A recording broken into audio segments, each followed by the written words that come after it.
Bad Pop here, and I got nothing but bad news. So be afraid.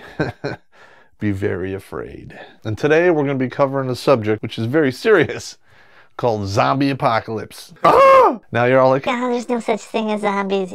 I know that. Woohoo! Been in the military since I was 17. I've been around the block, 3 wars. I know the drill. I know danger when I see it. What do you call a group of people who are all gathered in one place that mean you harm? I think I would call that an army. 3.5% of our population is currently incarcerated, parole, and or probation. Now this whole thing is one huge pressure cooker. I'm going to explain to you exactly how it's going to go down, because it'll blow up in your face. Yeah! Anything's not spelled right behind me, you know the drill. I'm focusing just on Michigan, but it applies to all 50 states. And even in the UK, Australia, and some of the other Western nations which have large prison populations. I want you to Google these numbers. All right, you can apply them to your own state. Michigan, as it stands right now, roughly has 44,000 men incarcerated within the state. That's a whole lot of soap being dropped. Winning? No. Okay, there's 34 complexes. We're going to show you the map, okay, which I did a horrible job drawing on the board behind me. I'm not a cartographer. And if you don't like my picture, smurf my balls. So you take 34 correctional facilities, divide it by 44,000, 1,294 dudes per prison complex. 30% off the top for non-participators, injured guys, old dudes, whatever. You come up with roughly 1,000 guys per complex, combat effective fighters. I call that an army. The magic number we're looking for here is 500. Back during the Roman times, when the Romans organized war to be very efficient, and they broke their units down, and they came up with a term which is known as a battalion. 500 dudes is a battalion. That's what you got right there. All right, hang on, it gets even worse. Not only have we created an army from our own indifference, they have nothing better to do but stew, organize, and get into wicked shape. Ah! And when's the last time you actually saw a cop who was in wicked good shape? Usually you get your chasers, your herders, and your blockers. And they're blockers for a reason, because they're gravitationally challenged and they're gravitationally tightly locked to their squad car. That's what lick that Cinnabon and stick it right to your ass, officer, because that's right where it's going. 70 to 80% of these prisoners never had a father at home. So basically, effectively, what's going on is we are hiding and warehousing the bad effects that radical feminism has had on our society by removing the father. The single mothers are feeding the system of prisoners, and both of those are feeding off of us. So I think that equates to economic cannibalism. You know, that's the way it works. There's always repercussions.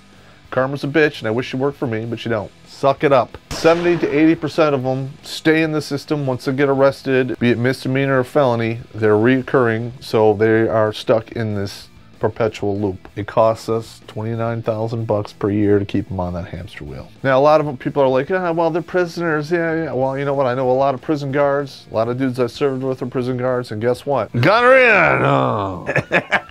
They are very organized in there. Ah! They also have a chain of command. Be very afraid. They know who the guys are who run the show. They can make friends with those guys, do favors for them, whatever. You swallow that. Those guys in there live in a violent culture. Over half of these guys are in prison for drug-related crimes, which for the most part are victimless. And then they're forced to live inside a real rape culture. So we're gonna throw you in prison with murderers and rapists.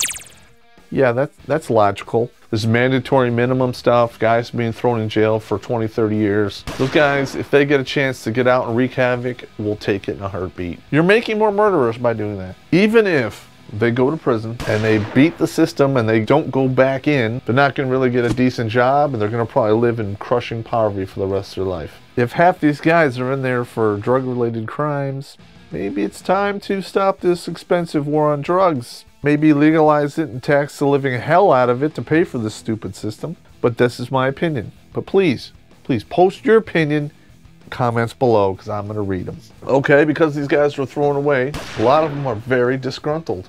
They don't like you. Hell, I barely like you. Winning! No.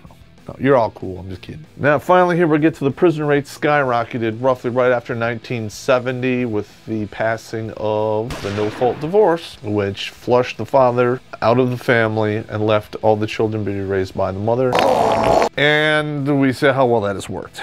What a huge farce. No fault really boils down to it's the dude's fault. When you see this and how it all pans out in the end, guess whose fault it really is. You know where this is going, and it's going nowhere good. We have a problem here in America where the single mother thing is growing at a great pace. 59% of children being born out of wedlock, and a large portion of these children are feeding the prison system. When that goes above 65% and the prison population goes to 5-6% of the gross population, we are no longer going to be able to sustain this. The money's going to go away. These doors are going to open. And you're going to have 68 battalions of enemy infantry in your backyard. What are you going to do now? Woohoo! In this particular conventional scenario, I'm not even taking into account 75,000 guys who are on parole and probation who may or may not come to the aid of the 68 battalions. Even if you get just two battalions of dudes, that's 1,000 guys. That is a monumental force that we probably aren't going to be able to contend with because as it stands now, Michigan's got between 8,000 and 10,000 National Guard troops, but only 30% of those guys are combat guys who have been at war now for over 10 years. So they're completely depleted. So best case scenario, you got 3,000 guys that you can throw against 68 battalions. And I'm going to count in the 1,000 state police who patrol this, but they're not an actual organized fighting force, so good luck with that. All right, now I'm going to drop down to the non-conventional side. As I said earlier, I added 44,000 and 75,000 and came up with 119,000 dudes. Worst case scenario, they all organized into 6-man teams.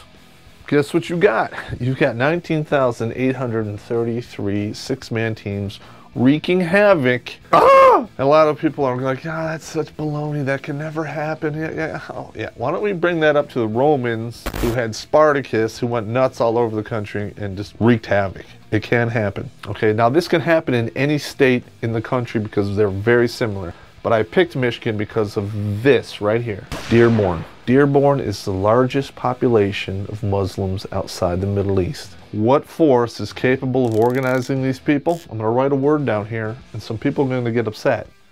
But it's the truth. Here it is. Islam. I went and pulled out the I word and said Islam. So now all you liberal pussies out there are going to come out of the woodworks and tell me how peaceful it is. Newsflash for you people out there who haven't actually read the Quran. It basically says all non-believers should be put to death. This is not interpretation. This is not opinion.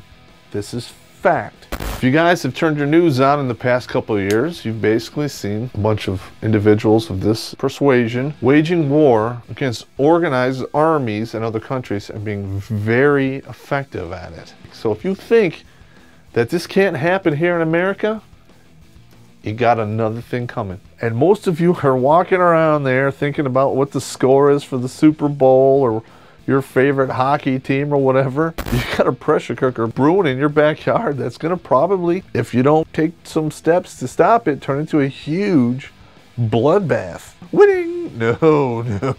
Now normally we like to make jokes about this kind of stuff, and we probably will. Got her in! Oh. But you better get dead serious about this, because it's your ass. And maybe it's just me, and I'm just a huge conspiracy guy. But you know the drill. Click on the subscribe button. And if you have any hate mail for me, send them to my ass, which is the email below.